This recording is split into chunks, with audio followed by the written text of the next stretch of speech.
جیسے حضرت موسیٰ علیہ السلام سمندر کے سامنے کھڑے تھے اور ان کے پیچھے فرعون کا پورا لشکر لگا ہوا تھا۔ نہ آگے کوئی راستہ نظر آ رہا تھا اور نہ پیچھے کوئی راہ بچی تھی، لیکن انہوں نے پھر بھی توکل رکھا اور اللہ نے سمندر کے بیچوں بیچ سے ان کے لیے راستہ بنا دیا۔ موسیٰ علیہ السلام نے اس وقت اس راہ پر بھروسہ رکھا جو انہیں نظر نہیں آ رہی تھی، کیونکہ انہیں وہ راہ بنانے والے پر یقین تھا کہ راہیں بنانے والا لازمی موسیٰ علیہ السلام کے لیے اپنی اندیکھی مدد بھیجے گا۔ موسیٰ علیہ السلام نے اپنے لیے اپنے رب کا کافی کر لیا تھا، سو دیکھو کتنے بڑے لشکر کو اکیلے موسیٰ علیہ السلام کی دعا نے مات دے دی تھی۔ آپ بھی کافی کر لیں اپنے لیے اپنے رب کو، پھر دیکھیں ساری رکاوٹوں کو مات ہو جائے گی۔ آپ کس قدر پریشانیوں اور رنج و آزمائش سے گزر رہے ہیں، انہیں نہ کوئی سمجھ سکتا ہے، نہ کوئی آپ کے لیے محسوس کر سکتا ہے،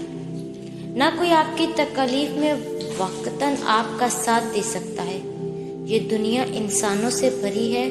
یہاں سب اپنے اپنے مسائل میں گھرے ہوئے ہیں، نہ آپ ان کی تکلیف سمجھ سکتے ہیں نہ وہ آپ کی۔ غم آنے ہیں، تکلیف آنی ہے، لیکن ان کا مقصد واقعتاً تب پورا ہوگا جب آپ اپنی توجہ اللہ کی طرف مرکوز کر کے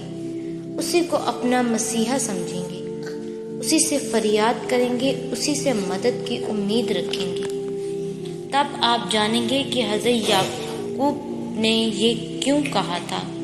میں اپنی پریشانی اور اپنے غم کی فریاد اللہ ہی سے کرتا ہوں۔ جب حالات کنٹرول سے باہر ہونے لگے، مشکلات سلجھائی نہ جا سک رہی ہوں اور حالات میں بہتری آتی نظر نہ آ رہی ہو، تو مایوس ہونے کے بجائے اس مرد مومن کی طرح ہمت کر کے اپنی سخت جتنی کوشش کر کے اپنے معاملے کو اللہ کے سپرد کر دینا چاہیے، جس نے فرعون کے درباری ہونے کے باوجود ہمت جمع کر کے موسیٰ علیہ السلام کے رب اور حقیقت کی طرف سب کی توجہ دلائی تھی۔ ان بتوں کی پرستش کرنے والے مشرکین کو اللہ کی طرف رجوع کرنے کی دعوت دی تھی، بنا سوچے کہ ان کے ساتھ کیا سلوک کیا جائے گا۔ پتہ ہے کیا کہا تھا، میں تو اپنا معاملہ اللہ کے حوالے کرتا ہوں، اللہ یقیناً اپنے بندوں کو دیکھ رہا ہے۔ مشکل حالات میں اگر ہمت ہار کر مایوس ہو جاؤ گے تو پھر اللہ تمہیں تمہارے حال پر چھوڑ دے گا، لیکن مشکل حالات میں اگر اللہ کی حکمت پر یقین رکھ کر صبر کرو گے، دعا مانگو گے، تو وہ رحمان اپنی رحمت سے تمہیں تھام لے گا، سمیٹ دے گا، پھر جلد ہی تمہارے سارے شکوے اور پریشانیاں شکر میں بدل دیے جائیں گے، کیونکہ جب وہ تھام لیتا ہے تو کوئی گرا نہیں سکتا، اور جب وہ سمیٹ دیتا ہے تو کوئی بکھیر نہیں سکتا۔ تقدیر اور قسمت سے زیادہ طاقت دعا میں ہوتی ہے، جو عرش تک کو ہلا سکتی ہے۔ دعا وہ طاقت رکھتی ہے کہ جو آپ کے نصیب میں نہیں اسے بھی آپ کا کر سکتی ہے، اور اگر آپ کو لگے کہ کوئی چیز تقدیر میں نہیں بھی لکھی تو پھر بھی دعا کرنی چاہیے، کیونکہ تقدیر کے سامنے ہم بے بس ہیں۔ تقدیر لکھنا والا نہیں، اور دعا تو تقدیر کو اس وقت بھی بدل سکتی ہے جب وہ فیصلہ کن مراحل میں داخل ہو چکی ہو۔